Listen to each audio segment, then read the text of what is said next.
sekaligus pesinetron Kevin Julio membagikan momennya selama menggeluti hobinya dalam bermotor. Memiliki koleksi motor besar adalah hal yang membuat Kevin merasa bahagia. Namun, di balik hal tersebut dirinya masih akan tetap memikirkan kapasitas yang dimiliki dan tidak menjadikannya terlalu boros. Menurutnya pengeluaran terbesar baginya hanya di pajak motor itu sendiri.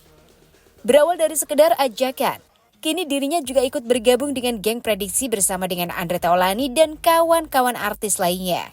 Kevin juga mengaku dirinya rutin berkumpul setiap minggu bersama dengan mereka, meskipun hanya sekedar untuk berguyon belaka dengan para komedian yang ada. Pria yang kini telah menginjak usia kepala 3 itu mengungkapkan dirinya pernah melakukan riding terjauh, yaitu dari Jogja menuju Bali. Melihat view yang indah selama perjalanan bisa membuat Kevin merasa tenang dan sebagai bentuk healing baginya. Tak hanya itu, hal tersebut juga dapat menghilangkan tekanan serta stres yang sedang ia rasakan. Lantas tempat mana lagi yang akan menjadi tujuan riding Kevin untuk selanjutnya? Motor itu. Itu motor impian. Motor impian loh. Motor besar. Motor apa, Kak? Harley. Koleksi ada berapa sih, Bang? Nggak banyak. Hitung-hitungan. Ada gitu nggak tuh? Ada lagi yang mau dibeli nggak sih? Ada yang impian lagi gitu, mungkin kan suka nggak ada puasnya ya manusia ya. Ada Kemudian nggak? pastinya ada lah, cuman kan sesuai pemasukan. Ngeremnya gimana tuh? Itu kan terbilang hobi mahal ya? Iya. Enggak lah, tapi kan saya kan bukan yang mahal-mahal kayak gimana. Sesuai dengan kapasitas saya. Paling jauh motoran kemana, Kak? Paling jauh motoran ke Bali dari Jogja sih tapi. Oh, dari Jogja. Oh, gitu. Mungkin ada kepuasan apa sih ketika lu touring gitu sama teman-teman yang lain? Aduh. Kepuasan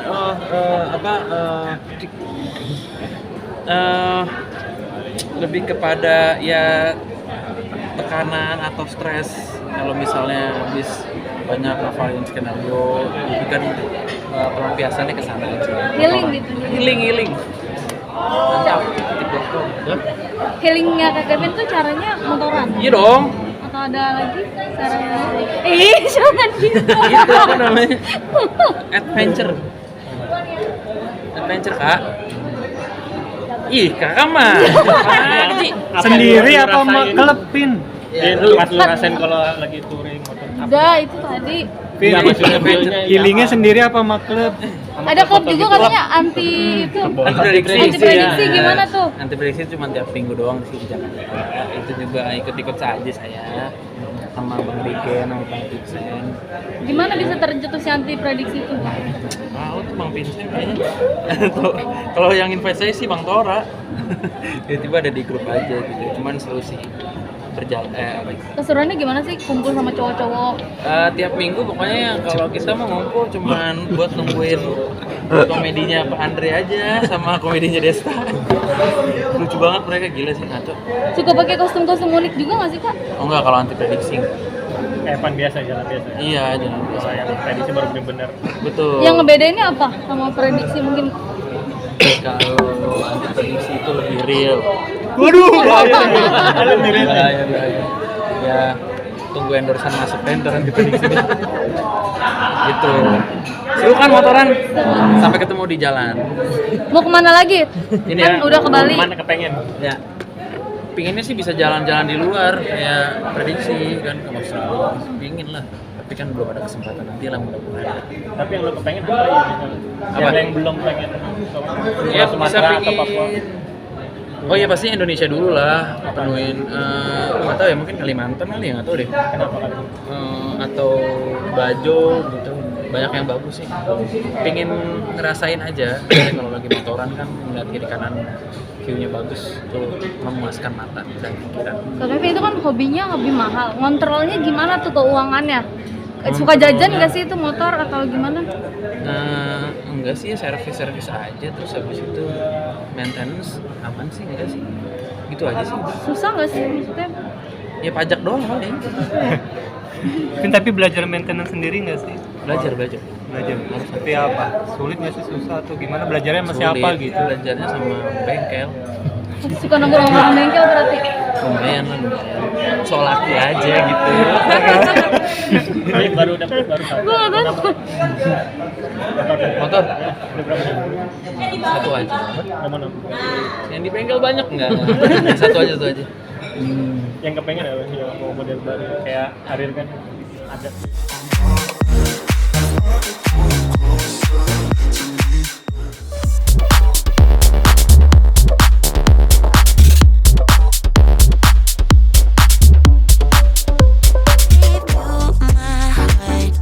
Aktris cantik serta aktor tampan Farah Dina Mufti dan Reza Radian kini akan tampil bersama di layar kaca dengan film terbarunya yang bertajuk Siksa Kubur.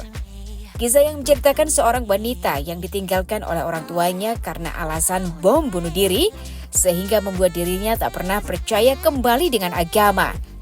Hingga akhirnya muncul rasa untuk ingin mencari tahu dan membuktikan bahwa siksa kubur tidaklah ada. Selain itu, Reza Radian mengungkapkan alasan utama dirinya menerima tawaran film tersebut karena ceritanya yang memiliki kekuatan tersendiri dengan karakter yang sangat menarik bagi dirinya.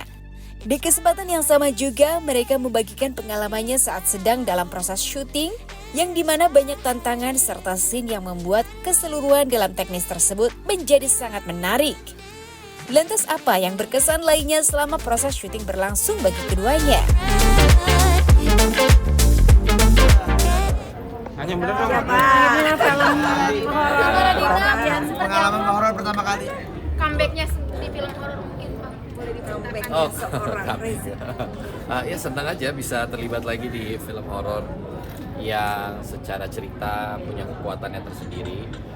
Ada bobot yang ingin disampaikan, ada satu message penting yang ingin disampaikan, dan karakternya yang tentu menarik buat saya gitu karena tidak banyak dari beberapa mungkin karakter yang masuk ke saya gitu, khususnya genre ini, itu cukup memberikan satu challenge yang bagi saya cukup besar gitu. Dan Siksa Kubur menawarkan itu, sehingga rasanya sulit sekali menolak untuk tidak terlibat di film ini.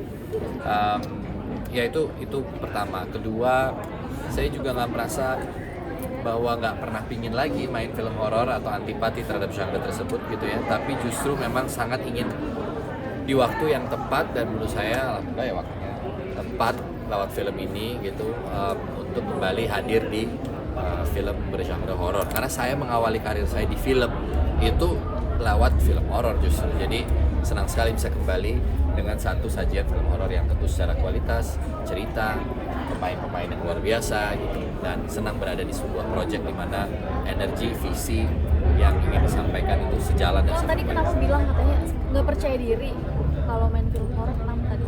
Oh enggak, saya bukan nggak percaya diri, saya ya artinya saya tidak cukup yakin ada atau cerita yang masuk ke saya itu saya bisa menawarkan sesuatu yang lain. Kayak secara karakter saya tidak terlalu merasa comfortable, confidence enough untuk bisa memainkan itu dengan lebih baik. Mbak Faradina, ada riset-riset nggak? Bahkan ini kan ceritanya lumayan kompleks. Korban ledakan bom, kematian, kubur. Mungkin ada riset-riset khusus nggak tentang seputar itu? Terus Mas Reza juga soal kematian, kubur, mungkin ada cerita-cerita yang dipelajari. Kalau untuk riset khusus sih, banyakin baca aja sih, dan yang pastinya banyakin ngobrol juga sama Bang Joko, dan juga kan kita di sini memang langsung acting coachnya itu langsung di mentori langsung sama sang sutradaranya sendiri ya, sama Bang Joko sendiri. Jadi apa yang kita pertanyakan, sebesar apa yang akan kita tampilkan ya itu kita udah diskusi bareng sama Bang Joko. Jadi pun tetap masuk dalam koridornya. Jadi nggak kalau yang terlalu stressful atau jadinya sekadarnya sebesar apa gitu, jadi ya kita ngobrol langsung aja sih. Dan kalau misalkan untuk karakternya Sita sendiri itu kan lebih ke, karena kan kesehariannya sekarang yang diceritakan kan bukan prosesnya aku gimana tumbuh dengan korban bunuh diri, korban ledakan itu ya, tapi bagaimana cara aku sekarang hidup dengan keadaan yang penuh dengan tanda tanya itu. Dan aku juga sekarang lebih penuh pertanyaan, dan sekarang kan aku lebih fokusnya ke pekerjaan pekerjaan yang sedang aku jalani di cerita film ini, yaitu dia kan memang nurse ya. Jadi aku memang waktu itu barengan sama si Suster Lady sama si Runi, kita mencari tahu gimana sih sebenarnya ke kehidupan nurse di panti jompo itu seperti apa. Risetnya lebih ke situ juga, salah satunya. Tapi kalau itu antipati sama agama juga nggak? Karena tadi kan ada percakapan sih banyak orang yang kayak ini tuh akan menentang agama dan ngaco atau banyak yang masuk seperti apa? Kalau dari sinopsis yang tadi kita baca kan memang sudah clear banget kalau memang kan Sita ini mempertanyakan apakah memang ada, that's why dia itu membuktikan apakah benar itu ada atau enggak. Untuk nanti kelanjutan ceritanya dan apa yang dia dapatkan ya akan ada di film Panca. Dari trailer sendiri kan kita lihat kalau film ini tuh bakal sebagai pemeran utama banyak teknis-teknis yang nggak gampang lah. Nggak gampang banget. Nah itu gimana Kak? Maksudnya kayak yang terjadi kan di dalam kuburan sendiri tiba-tiba darah aja muncul gimana gitu? Nah itu waktu pas lagi proses syutingnya aja, saya sendiri juga sampai siapa sih yang menciptakan untuk bikin scene seperti ini? Ya aku lah. Kata Abang Joko bilang kayak gitu. Gue udah nggak habis pikir lagi sih Bang, sebenarnya kayak benar-benar di luar nalar ini kan kita akan melakukan adegan seperti itu. Cuma balik lagi karena Abang itu sangat menjelaskan dengan detail ya, jadi ya nggak ada kesusahan sih. Cuma secara teknis itu memang luar biasa. Yang paling sulit kan yang bagian mana Kak? Kalau di spoil. Semuanya sulit sih. Semuanya sulit karena karakternya sendiri Sita tuh juga complicated banget, jadi menantang di setiap adegan. Experience-nya gimana Kak di dalam kuburan itu? Mau nonton aja langsung, ntar mungkin semoga berasa di dalam kuburnya.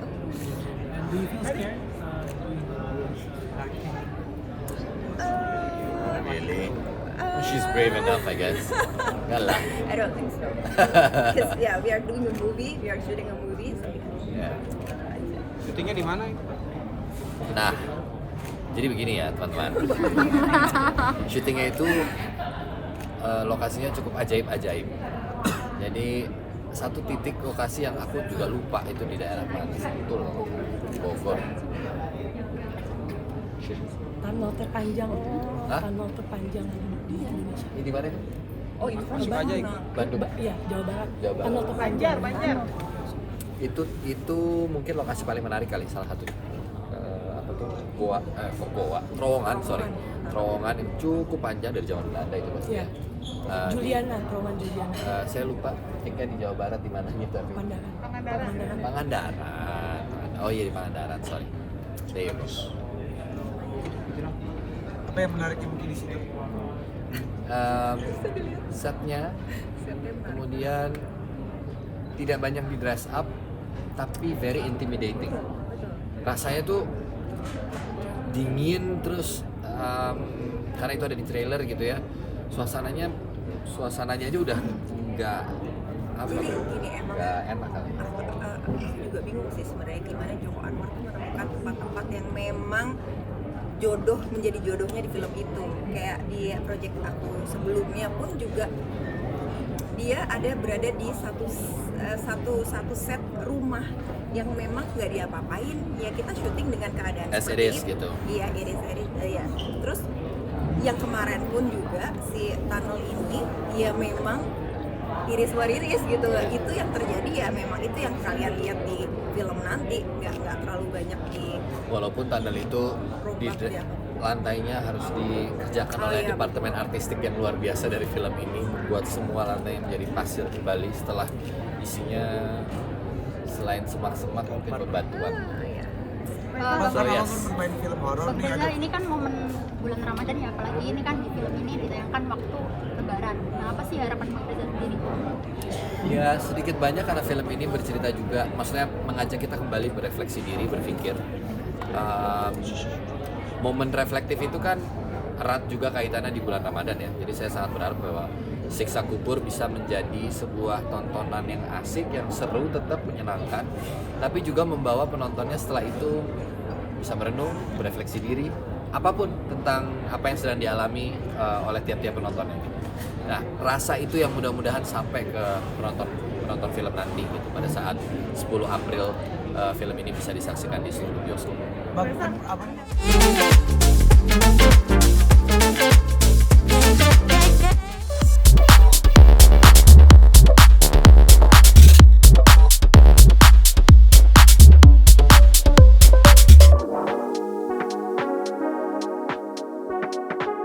Disibukkan dengan syuting program televisi saat bulan Ramadan, El Romi cukup mengalami kesulitan karena kurangnya energi dan asupan selama berpuasa. Walaupun jadwal kegiatannya selama Ramadan yang padat, namun El cukup merasa fleksibel dengan hal tersebut. Selain itu, adanya kegiatan syuting membuat El merasa senang karena dirinya bisa mengisi waktu senggang sebelum berbuka sehingga ia lupa dengan puasanya. Kendati demikian, di tengah kesibukannya itu El merasa bersyukur karena dirinya masih bisa menghadiri bukber dengan keluarganya dan juga para sahabatnya. El juga tak segan untuk menolak tawaran pekerjaan jika jadwalnya bentrok dengan acara keluarganya.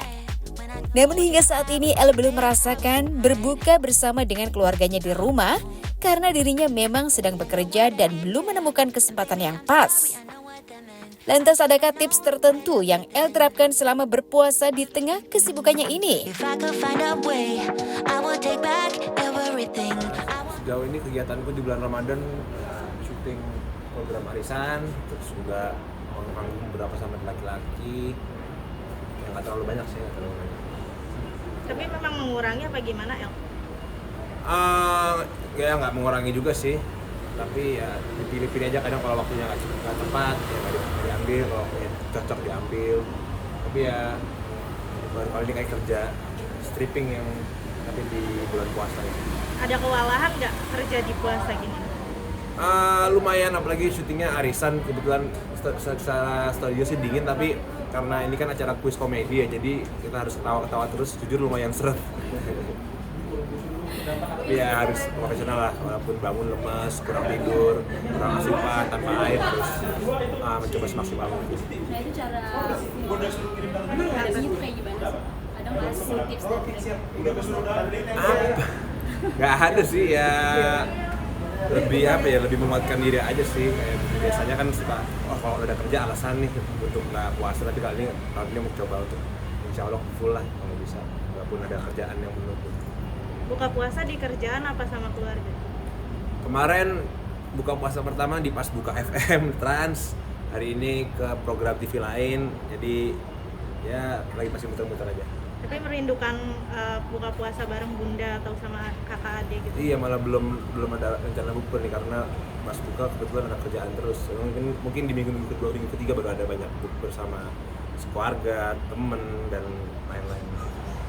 Ya kesibukannya paling kalau kerjaan siang yang diambil syuting doang, syuting dalam studio, nggak ambil yang panas-panas. Kalau malam lebih fleksibel sih. Kadang ada acara buka, enak juga sih, jadi ya kerja sambil buang-buang waktu kan. Maksudnya kalau kerja kan misalkan syuting jam 4 ya 2 jam terakhirnya nggak berasa lah karena syuting kan. Ya paling gitu aja sih. Nah kakak kan lagi rame tuh di Instagram foto kakak yang bareng-bareng flashback, yang bareng AL gitu. Itu lagi mengingat masa lalu atau gimana sih? Kebetulan kemarin kita lagi photoshoot satu baju koko, terus konsepnya mereka sebenarnya yang ingin meng-recreate foto lama kita, karena mereka juga jualan sarung kebetulan, dan foto lama kita pakai sarung habis kitanan. Jadi ya kita meng-recreate, ternyata antusiasme masyarakat seneng pada lucu itu, karena dan kebetulan banget itu kejadiannya bulan Maret 2009 dan yang foto terbarunya bulan Maret 2024, jadi 15 tahun persis foto itu. Kangen gak sih masa-masa dulu?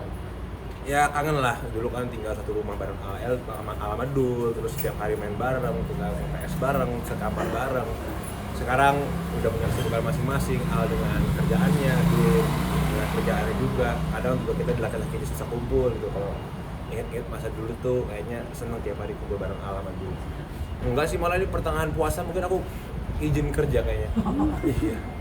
Lagi tek-teknya malah izin ada keperluan luar lagi. Kuliah lagi ya atau gimana? Apa? Kuliah lagi atau gimana? Enggak, cuma seminggu doang. Terus mungkin ada nggak sih momen-momen yang paling ditunggu saat bulan Ramadan kayak gitu? Ya ada tentunya ya, sahur bareng keluarga, terus buka bareng keluarga, buka bareng temen SMP, temen SD, temen SMA. masih kebetulan insya Allah alhamdulillahnya selama bulan Ramadan masih terjaga sih sama teman-teman lama dan teman-teman kuliah. Jadi lebih ke silaturahmi aja sih, mungkin bareng-bareng. Nah, tapi kesibukan kakak yang katanya lumayan sibuk nih di bulan Ramadan, gimana tuh ngaturnya sama teman-teman? Kebetulan sih aku belum ada reguler acara buka puasa ya, jadi lebih fleksibel. Kadang kalau ada tawaran jadi bintang tamu buka puasa aku ambil, kadang kalau bentrok sama berkeluarga aku tolak, ya fleksibel aja sih, bisa pilih-pilih. Dan lebih pentingin keluarga juga ya? Iya, karena kan berkeluarga kan bisa setahun sekali, kalau kerjaan kan datang kapan aja. El, boleh dong tanggapan ayah yang melaju ke Senayan nih, lolos DPR? Ya selamat, semoga amanah. Bersama Tante Mulan juga ya berarti? Ya selamat juga, semoga amanah. Tapi udah siap belum nih jadi anak anggota DPR? Ya siap-siap aja. Lanjut aja.